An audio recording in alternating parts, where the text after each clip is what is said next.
ఓం శంకరం శంకరాచార్యం కేశవం బాదరాయణం సూత్రభాష్యకృతౌ వందే భగవంతౌ పునః పునః ఈశ్వరో గురురాత్మేతి మూర్తిభేదవిభాగినే వ్యోమవద్వ్యాప్తదేహాయ దక్షిణామూర్తయే నమః. శ్రీమద్ భగవద్గీత ధ్యాన శ్లోకాలు పూర్తి చేసుకున్నాము. మరి ఇప్పటి వరకు కూడా మన ఆలోచన ఎలా ఉండింది? ఎప్పుడు ఈ శ్లోకాలు అయిపోతాయా, ఎప్పుడు భగవద్గీత ప్రారంభం అవుతుందా అని. అలాగే ఉన్నామా? అలా ఆలోచించారా ఎవరైనా? లేదు మాత. Very good. ఇవి కూడా గీతలోనివే కదా మాత. అలా ఆలోచించడం వలన ఏమవుతుంది అని అంటే, ప్రస్తుతం ఏదైతే వినాల్సి ఉందో దాన్ని కోల్పోతాము. దీనిని వినకపోవడం వలన తర్వాత చెప్పబోయేది ఏది ఉందో అది కూడా కోల్పోతాం. ఎందుకు అని అంటే, ప్రారంభించేటప్పటికి ఏ ఆలోచన ఉంటుంది? ఇది ఎప్పుడు అయిపోతుందా, మొదటి అధ్యాయం ఎప్పుడైపోతుంది, రెండో అధ్యాయం ఎప్పుడు స్టార్ట్ అవుతుంది, రెండో అధ్యాయం స్టార్ట్ అవగానే ఇది ఎప్పుడు అయిపోతుంది, మూడో అధ్యాయం ఎప్పుడు స్టార్ట్ అవుతుంది. అలాగే అదే ఆలోచనతో 18 అధ్యాయాలు అయిపోతాయి. అయిపోయిన తర్వాత మనం ఏమని చెప్పుకుంటాము అని అంటే, నేను భగవద్గీత 18 అధ్యాయాలు చదివాను, అందులో ఏం చెప్పారు అని అంటే ఏమీ తెలియదు. ఇలాంటి పరిస్థితి మనకు ఉండకూడదు. అటువంటి ఆలోచన ఏదైనా ఉన్నట్లయితే గనక ఎవరికైనా కూడా దాన్ని తొలగించండి. జీవితం అంతా ఏం చేస్తాము? రోజులో 10 నిమిషాలు వినడానికి ఇబ్బంది ఏం లేదు, చాలా ఉంది జీవితం. కాబట్టి నిదానంగా తెలుసుకోవచ్చు. భగవద్గీత ప్రారంభించడానికి ముందు, మొదటి అధ్యాయం ప్రారంభించడానికి ముందు భగవాన్ భాష్యకారులు ఉపోద్ఘాతాన్ని తెలియజేసినారు. ఆ ఉపోద్ఘాతం ఏంటో తెలుసుకుందాం. చాలా అంశాలను వివరించారు భగవాన్ భాష్యకారులు. వాటిని తెలుసుకోవడం వలన ఏమవుతుంది అని అంటే, భగవద్గీత పూర్తిగా గీత మొత్తంలో ఏం తెలియజేస్తున్నారు అనేటువంటి విషయం కొంతవరకు స్పష్టత వస్తుంది.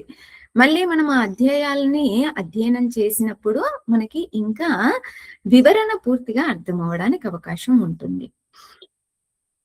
ఇందులో 18 అధ్యాయాలు ఉన్నాయి. మధుసూదన సరస్వతి స్వామి వారు వీటిని 3 భాగాలుగా విభజించి తెలియజేస్తూ ఉన్నారు. మొదటి 6 అధ్యాయాలు జీవుడి గురించి, అలాగే జీవుడి యొక్క సంసారం, బాధలు, వాటికి పరిష్కారాలు, వీటన్నింటిని గురించి తెలియజేస్తూ ఉన్నారు. మొదటి 6 అధ్యాయాల్లో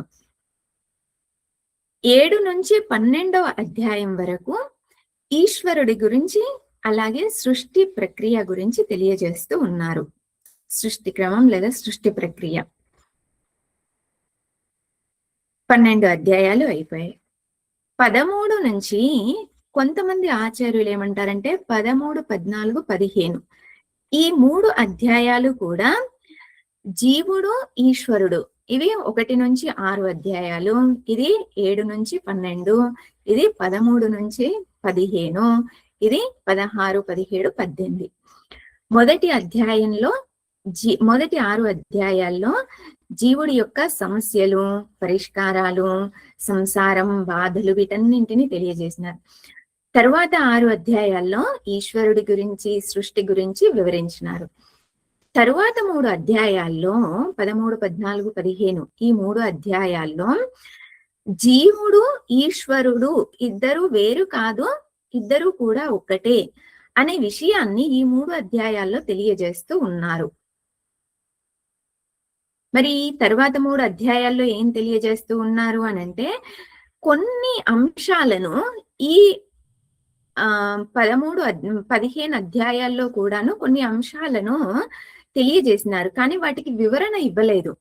ఆ వివరణని ఈ తరువాత 3 అధ్యాయాల్లో మనకి తెలియజేస్తూ ఉన్నారు. ఉదాహరణకి ఏంటి అనంటే కర్మ అంటే తెలియజేసినారు. కర్మలో ఎన్ని రకాలున్నాయి? అవి ఏంటివి? అలాగే బ్రాహ్మణ కర్మ అంటే ఏంటి? క్షత్రియ కర్మ ఏంటి? ఇట్లాంటివన్నీ కూడాను ఆహ్, ఆహారం, సాత్విక ఆహారం, ఆహారం గురించి మొదటి 15 అధ్యాయాల్లో తెలియజేసినారు. కానీ సాత్విక ఆహారం ఏంటి? తామసిక ఆహారం ఏంటి? రాజసిక ఆహారం ఏంటి? అలాంటి అంశాలన్నింటినీ కూడా తరువాత ఈ 3 అధ్యాయాల్లోనూ తెలియజేస్తూ ఉన్నారు. ఇది భగవద్గీత మొత్తంగా సారం. కంప్లీట్‌గా మనం భగవద్గీతని అర్థం చేసుకోవలసింది ఏంటి అనంటే, భగవద్గీత ఏం తెలియజేస్తుంది అనంటే, జీవుడు ఈశ్వరుడి కంటే వేరుగా లేడు అనే విషయాన్ని తెలియజేస్తుంది. ఇదే ఉపనిషత్తుల యొక్క సారం, ఇదే బ్రహ్మసూత్ర యొక్క సారం, ఇదే భగవద్గీత యొక్క సారం, ఇదే వేదాల యొక్క సారం. ఈ విషయాన్ని మనం అర్థం చేసుకోవడానికి మనం ప్రయత్నిస్తూ ఉన్నాము. మన యొక్క లక్ష్యం ఏంటో మర్చిపోకూడదు. మధ్యలో అనేక అంశాలు వస్తూ ఉంటాయి. కానీ చివరికి మనం పొందవలసింది ఏంటి? తెలుసుకోవలసింది ఏంటి అనంటే, జీవుడు, ఈశ్వరుడు ఇద్దరు వేరు కాదు. జీవ బ్రహ్మ ఐక్యం. ఈశ్వరుడు అనగా బ్రహ్మ అని కూడా అంటాము. సృష్టికర్త బ్రహ్మ కాదు, సచ్చిదానంద స్వరూపం బ్రహ్మ. ఈ జీవ బ్రహ్మ ఐక్యమే వేదాంతం యొక్క విషయం, భగవద్గీత యొక్క విషయం. ఇప్పుడు భాష్యకారులు ఏం చెబుతున్నారో అది చూద్దాం. భగవంతుడు స్వయంగా ఈ జగత్తునంతటినీ కూడా సృష్టించినాడు. మరీచి మొదలైనటువంటి వాళ్ళందరినీ కూడా మొదటగా సృష్టించి, మరీచి అంటే ప్రజాపతి. ప్రజాపతి మొదలైనటువంటి వాళ్ళందరినీ కూడా సృష్టించినాడు. ప్రజాపతి అనగా బ్రహ్మ. సృష్టించి ఏం చేశాడు? వాళ్ళకి ధర్మం ఏంటో తెలియజేసినాడు. తెలియజేసి దాన్ని అభివృద్ధి చేయమని చెప్పడం జరిగింది. ఆ తరువాత పరమాత్మ భగవంతుడు ఏం చేశాడు? సనక సనందనాదుల్ని సృష్టించాడు. వీళ్ళకేం నేర్పించాడు అనంటే, జ్ఞాన వైరాగ్య లక్షణం, నివృత్తి లక్షణం ధర్మః.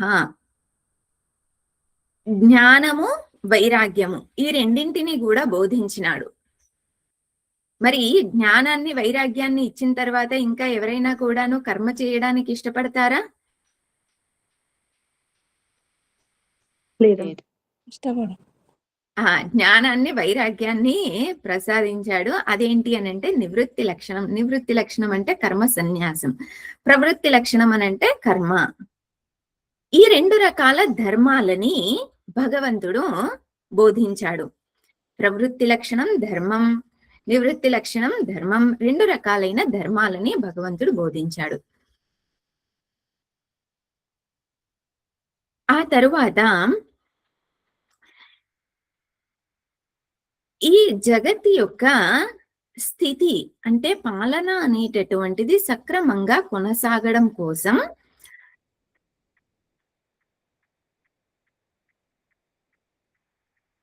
వర్ణ, ఆశ్రమ వీటన్నింటినీ కూడాను తెలియజేయడం జరిగింది. ఇందులో బ్రాహ్మణులు ఏంటి అనంటే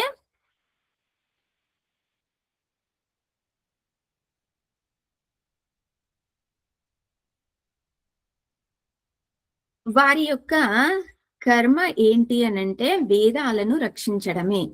ఎవరిని బ్రాహ్మణులు అని అంటున్నారు అనంటే వేదాలను రక్షించేటటువంటి వారిని బ్రాహ్మణులు అని అంటున్నారు. అయితే ఎవరైతే దీర్ఘకాలంగా ఈ అనుష్ఠానం చేస్తూ ఉన్నారో, ప్రవృత్తి ధర్మాన్ని అలాగే నివృత్తి ధర్మాన్ని ఆచరిస్తూ ఉన్నారో, వీళ్ళను రక్షించడం కోసం భగవంతుడు ఆవిర్భవిస్తూ ఉన్నాడు, అవతరిస్తూ ఉన్నాడు. మరి వాళ్ళని రక్షించడం కోసం ఎందుకు భగవంతుడు రక్షిస్తూ ఉన్నాడు అనంటే, అధర్మం అనేటటువంటిది అధికమైనప్పుడు, ఆ అధర్మంను నశింపజేయడానికి, ధర్మంను వృద్ధిపరచడానికి భగవంతుడు అవతరిస్తూ ఉన్నాడు. ఏ రకంగా భగవంతుడు అధర్మాన్ని నశింపజేస్తూ ఉన్నాడు అనంటే, ఎవరైతే ధర్మాన్ని రక్షిస్తూ ఉన్నారో 2 రకాల ధర్మాలని, ప్రవృత్తి ధర్మం, నివృత్తి ధర్మం. 2 రకాల ధర్మాలను ఎవరైతే రక్షిస్తూ ఉన్నారో, వాళ్ళను రక్షించడం కోసం భగవంతుడు ఆవిర్భవిస్తూ ఉన్నాడు. ఏ రకంగా ఆవిర్భవించాడు అనంటే, విష్ణుః భౌమస్య బ్రాహ్మణః రక్షణార్థం దేవక్యాం వాసుదేవాత్ అంశేన కృష్ణః కిల సంబభూవ. భగవాన్ శ్రీకృష్ణ పరమాత్ముడిగా అవతరించాడు. ఎవరికి? దేవకి వసుదేవులకి శ్రీకృష్ణ పరమాత్ముడిగా సంభవించాడు. అంశగా సంభవించాడు. సంభవించాడు అంటే అవతరించాడు అని.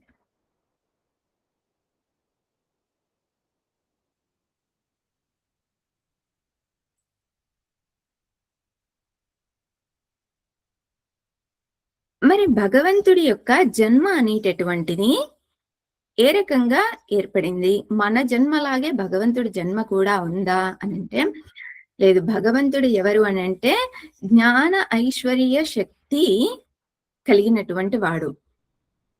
బలం, వీర్యం, తేజస్సు ఇవన్నీ కూడా కలిగినటువంటి వాడు. మనం చూసాము భగవంతుడి యొక్క భగవంతుడు 6 లక్షణాలని కలిగినటువంటి వాడు అని. నిన్న కూడా మనం చెప్పుకున్నాము భగవంతుడి యొక్క 6 లక్షణాలు. అటువంటి సంపన్నుడైనటువంటి పరమాత్మ, మరి జన్మ ఉందా పరమాత్మకి అనంటే ఎప్పటికీ కూడా జన్మ అనేటటువంటిదే లేదు పరమాత్మకి. మరి ఎలా జన్మించాడు శ్రీకృష్ణ పరమాత్ముడిగా అంటే, మాయా మూల ప్రకృతిం, మాయ ద్వారా, మాయని తన అధీనంలో ఉంచుకుంటూ అదే మాయ ద్వారా దేహం కలిగినటువంటి వాడిలాగా జన్మించడం జరిగింది. వాస్తవానికి పరమాత్మకి దేహం ఉందా అనంటే పరమాత్మకి దేహం అనేదే లేదు. కానీ మాయ ద్వారా దేహం ఉన్నట్లుగా జన్మించాడు. మరి ఎవరి కోసం జన్మించాడు? లోకానుగ్రహం, లోకాలన్నింటినీ కూడా అనుగ్రహించడం కోసం. మరి భగవంతుడికి ఏంటి ప్రయోజనం? లోకాలన్నింటినీ కూడా అనుగ్రహించడం వలన భగవంతుడికి ఎటువంటి ప్రయోజనం లేదు. స్వప్రయోజన అభావే.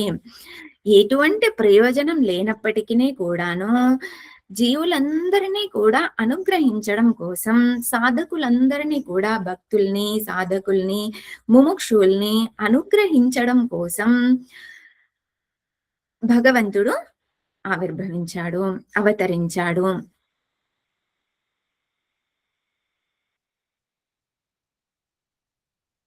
మరి ఏ రకంగా రక్షిస్తూ ఉన్నాడు పరమాత్మ అనంటే, వైదికం హి ధర్మద్వయం అర్జునాయ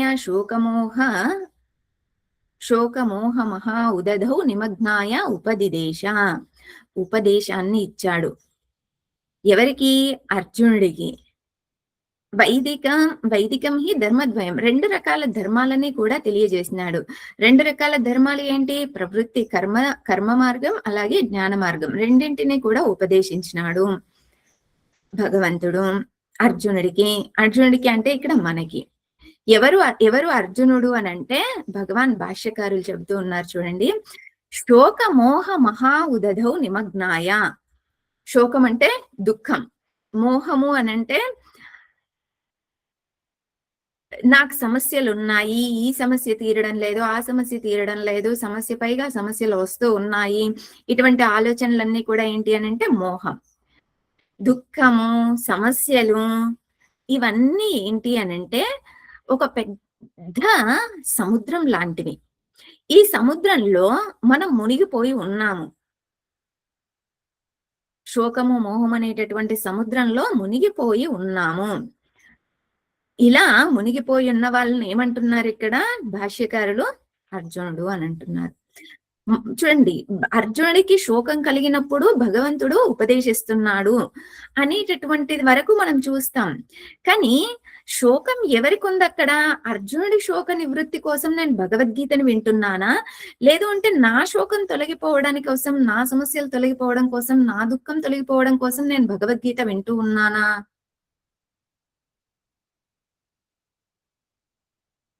నా దుఃఖం తొలగిపోయింది. మన దుఃఖం తొలగిపోవడం కోసం. శోకమోహ మహా ఉదది. ఎవరున్నారు శోకమోహంలో అంటే నేనున్నాను శోకంలో, మోహంలో. కాబట్టి ఇక్కడ అర్జునుడు అంటే ఎవరు? నేను. భగవంతుడు ఎవరికి ఉపదేశిస్తున్నాడు అనంటే నాకు ఉపదేశిస్తున్నాడు. మరి అర్జున్నే ఇక్కడ ఎందుకు చేసుకున్నాడు? మిగతా వాళ్ళని ఎందుకు భగవంతుడు చేసుకోలేదు అనేటటువంటిది రేపు చూద్దాం. ఓం పూర్ణమదః పూర్ణమిదం పూర్ణాత్ పూర్ణముదచ్యతే పూర్ణస్య పూర్ణమాదాయ పూర్ణమేవావశిష్యతే. ఓం శాంతి శాంతి శాంతి. హరి ఓం శ్రీ గురుభ్యో నమః. హరి ఓం.